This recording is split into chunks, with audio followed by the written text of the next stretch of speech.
Berita tentang penahanan mantan Menteri Perdagangan Thomas Trikasih Lembong atau Tom Lembong oleh Kejaksaan Agung, Kejagung, karena dugaan kasus impor gula memunculkan banyak pertanyaan. Bagaimana Tom Lembong, yang dikenal dengan senyumnya, bisa terjerat dalam kasus korupsi impor gula? Apa motifnya memberikan izin impor gula ketika Indonesia mengalami kelebihan stok gula di dalam negeri? Tom Lembong ditahan di Rutan Salemba Cabang Kejaksaan Negeri Jakarta Selatan, Jaksel, selama 20 hari ke depan. Dalam kasus ini, Tom Lembong diduga memberikan izin melakukan impor gula saat Indonesia mengalami kelebihan stok gula di dalam negeri.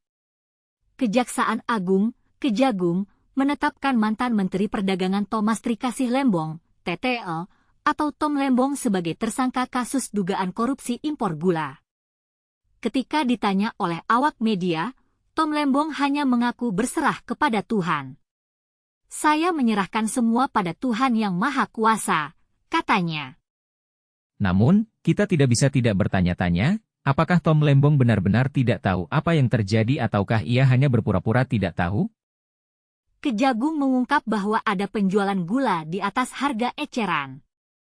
Kasus ini terkait dengan impor gula ketika Tom Lembong menjabat Mendak pada 2015 hingga 2016.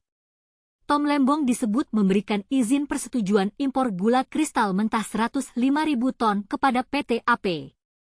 Bahwa TTL ini telah memberikan penugasan kepada perusahaan dan untuk mengimpor gula kristal mentah yang kemudian diolah menjadi gula kristal putih, kata Dirdik Jampitsus Kejagung Abdul Kohar dalam konferensi pers di Kejagung, Jakarta Selatan, Selasa 29 Oktober. Kemudian, gula tersebut seolah-olah dibeli oleh PT PPI. Gula dijual ke masyarakat di atas harga eceran. Setelah ke-8 perusahaan itu mengelola gula kristal mentah ke gula kristal putih. Kemudian PT PPI seolah-olah membeli gula tersebut, padahal nyatanya gula tersebut dijual oleh perusahaan swasta, yaitu ke-8 perusahaan tersebut, ke pasar atau ke masyarakat atau yang terafiliasi, dengan harga Rp16.000 per kilogram, yaitu harga yang lebih tinggi yang saat itu Rp13.000 dan tidak dilakukan operasi pasar, tuturnya. Dalam kasus ini, Tom Lembong terancam hukuman maksimal penjara seumur hidup.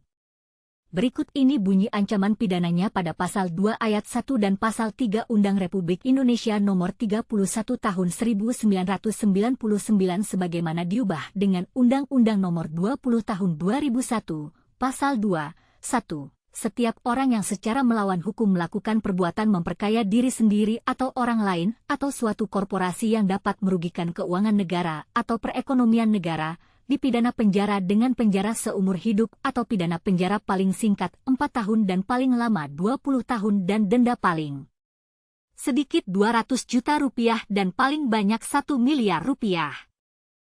Bagaimana menurut Anda? Apakah Tom Lembong bersalah atau tidak? Apakah ia hanya menjadi korban dari sebuah konspirasi ataukah ia benar-benar terlibat dalam kasus korupsi impor gula? Kita tunggu keputusan hukum yang adil dan transparan dalam kasus ini.